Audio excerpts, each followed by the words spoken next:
sudi mengenakan pakaian hinai seumur hidupku. Ia numpang seragam pegawai kebersihan perusahaan dan sengaja menginjaknya dengan kaki kirinya yang terbalut dengan sepatu hak tinggi yang tampak cantik dan mahal. Nona Jung, tolong kendalikan emosimu, pinta Seokjin yang berdiri tak jauh dari gadis itu.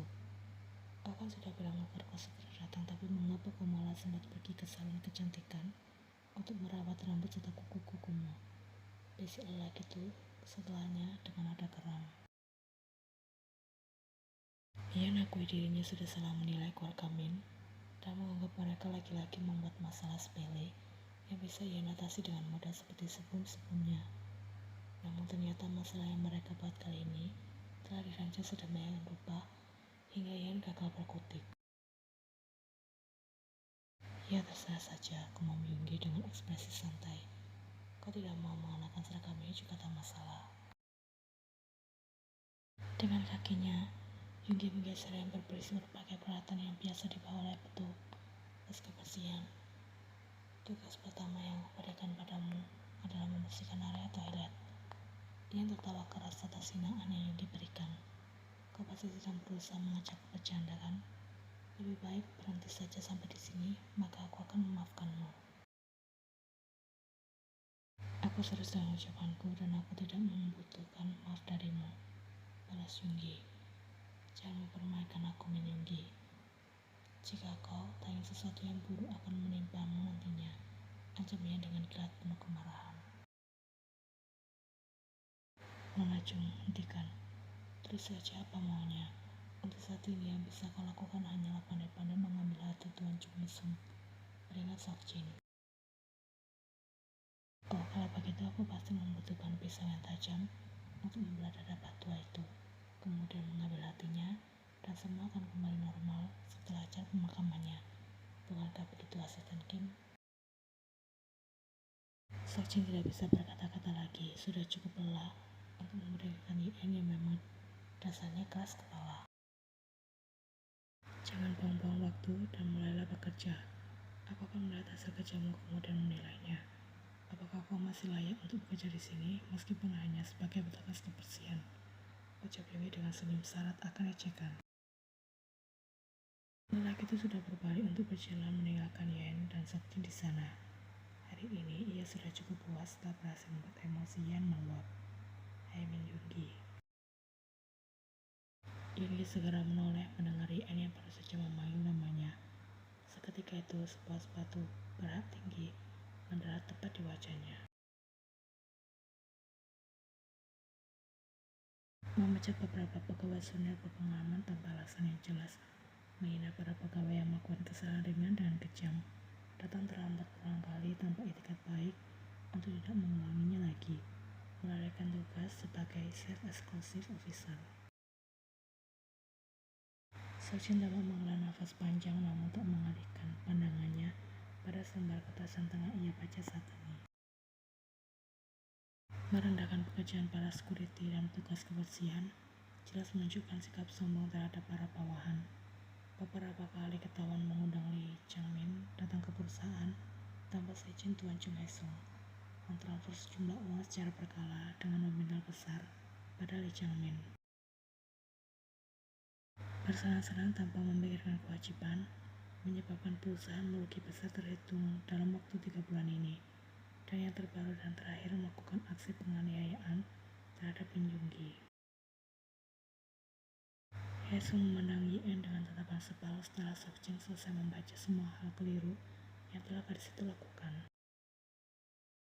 Itu kesalahan yang kau lakukan di dalam perusahaan, dan yang selanjutnya adalah perusahaan. Asisten Kim bacakan, kata Hae-sung. Baik Tuan Chung. Yen sudah menutup sebal karena Seokjin yang menjadi begitu penurut pada Hae-sung. Jelas saja karena Hae-sung adalah orang yang menggajinya selama ini. Meninggalkan begitu saja pria menjadi teman kencan putamu, berbicara pula pada para pria tersebut hingga membuat rasa percaya diri mereka pudar, mengajak serta mengenalkan Lee Chang-min sebagai pacarmu kepada para pria kencan putamu. Dia memang pacarku, sontak Yen kesal. Kau tidak diperkenankan untuk menyelah, asisten Kim melanjutkan, balas Hae-sung. Baik Tuan Jung. Sekjen kembali menghela nafas panjang, pura-pura hamil dan memohon para pria tersebut untuk bertanggung jawab atas perbuatan yang tidak mereka lakukan, dan yang terakhir mengakui Yorum sebagai anak kandungmu yang terakhir akibat kecelakaan di usia muda. Sekarang kau sudah mengerti apa saja kesalahanmu selama ini? Tanya Esung. Yan pura-pura tidak mendengar. Begini saja, berikan aku kesempatan satu kali lagi. Ini sudah kesempatan keempat yang kau dapatkan.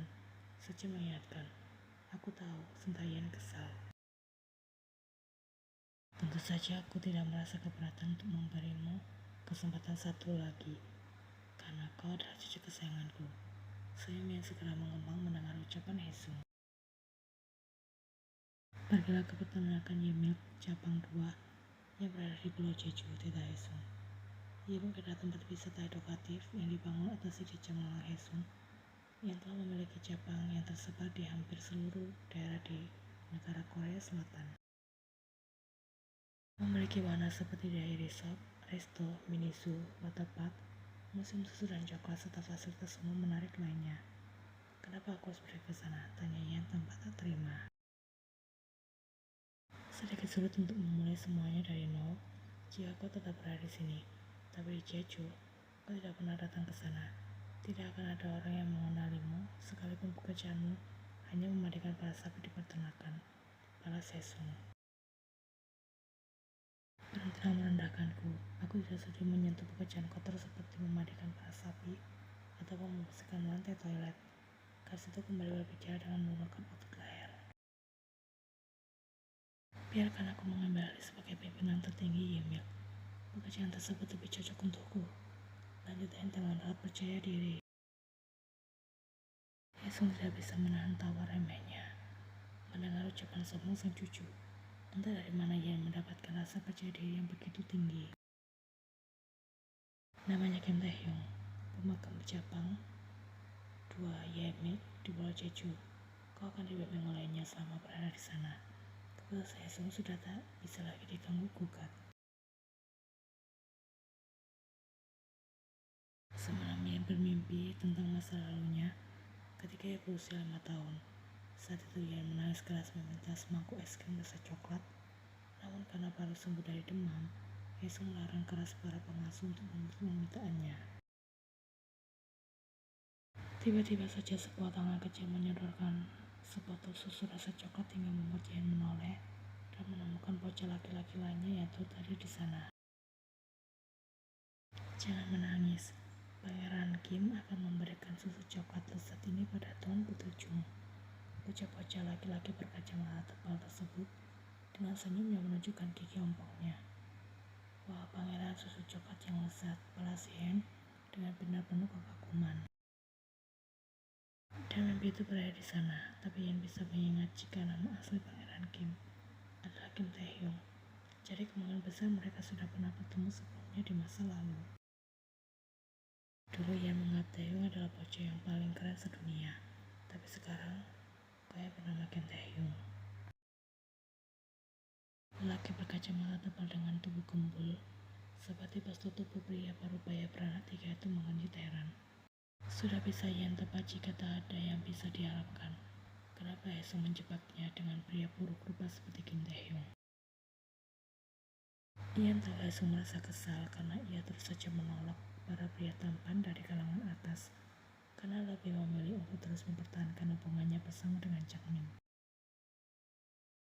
Tapi menghubungi N untuk terus berdekatan dengan si buruk rupa Kim Taehyung adalah suatu hal yang bisa disebut dengan kejahatan.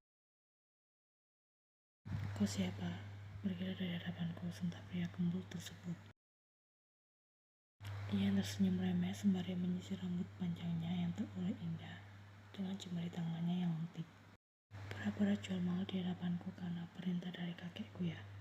Lihat saja setelah ini, kau pasti akan tertunduk lulu di hadapanku. Dasar gadis gila, aku bilang segera pergi dari sini. Kau bisa membuat istriku salah paham. Yan menganjut heran melihat respon lelaki di hadapannya. Tanpa sengaja ekor mata gadis itu menangkap sosok lelaki lainnya yang berdiri tak jauh dari tempat Yan berada saat ini.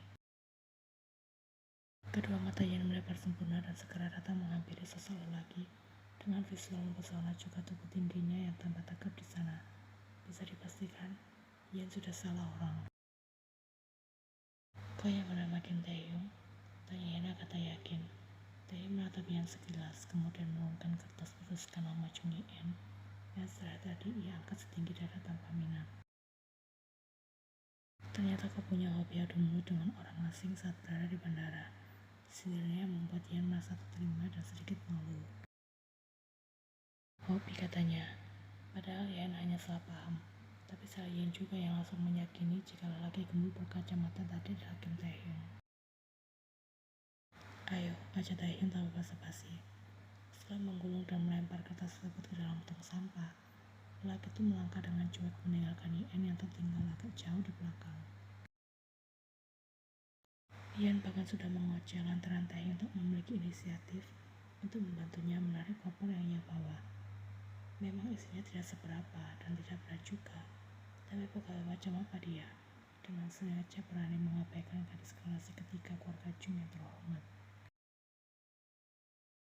Belum tahu saja jika selama ini ia hidup dengan nyaman berkat kepercayaan yang diberikan oleh Heseng. Mereka mendapati sebuah mobil yang terparkir tak jauh di sana. Taehyung segera masuk dan duduk di kursi kemudi. Yan masih diam menunggu di dekat pintu mobil. Aku bukan supirmu, buka pintu mobilnya sendiri dan segera masuk ke dalam, atau aku tinggal, ancam Taehyung dengan ketus yang membuat Yan berteriak kesal. Kristal segera menuruti dengan bibir mengerucut sebal. Selama berada di sini aku akan tinggal di mana? Hotel atau apartemen mewah? Tanya Yan setelah mobil mulai berjalan. Gadis itu masih merasa penasaran bagaimana bisa bocah yang dulunya tampak culun dan kacamata tebal dan gigi ompong itu kini telah bertransformasi menjadi lelaki rupawan seperti ini.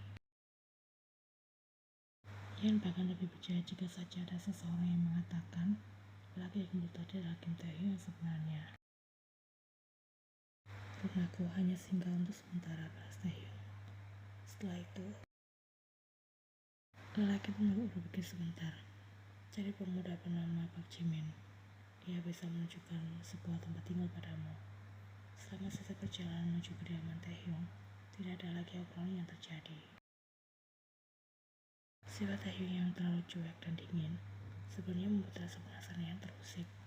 Namun gadis itu harus sadar diri jika generasi ketiga keluarga Chung tidak diperkenalkan untuk basa-basi terlebih dahulu kepada seorang bawahan. Meskipun tidak begitu besar, namun keadaan rumah Taehyung cukup nyaman, bersih dan juga rapi. Malam ini silakan tidur di sini, ucap Taehyung setelah membuka pintu salah satu kamar. Kenapa ukuran kasurnya kecil sekali? Ini bahkan tidak terlihat nyaman untuk ditiduri. Amalia membandingkan dengan kasur pribadinya yang memiliki ranjang dengan ukuran super king. Jangan rewel, kau hanya tidur sendirian di sini. Ini sudah lebih dari cukup, balas Taehyung sebelum pergi meninggalkannya di sana. Esok harinya Yan terpaksa bangun setelah merasakan cipratan air dingin di wajahnya. Ais kayak apa-apaan. Setelah Yan marah melihat Taehyung sudah berdiri di dekatnya sembari membawa gayung berisi air. Bangun, setengah jam lagi jika kau belum siap. Aku akan meninggalkanmu dan memberikan catatan buruk atas keterlambatanmu di hari pertama bekerja. Ini masih jam 6 pagi. Hari Yan merasa kesal setengah mati. Jam kerja dari peternak akan dimulai pukul 7 pagi, jadi bergegaslah. Tentu saja ini akan menjadi rekor baru jika Yan benar-benar bisa memulai harinya seperti ini. Baik, 5 menit lagi. Yan kembali merebahkan kepalanya di atas bantal yang menurutnya tak seberapa empuk tersebut. Tidurnya sangat tidak nyaman, aku tidak bisa tidur dengan nyenyak semalaman. Kemudian dengan kedua mata yang telah terpejam. Sisa air di dalam gayung benar-benar Taehyung guyur di atas kepala Yan.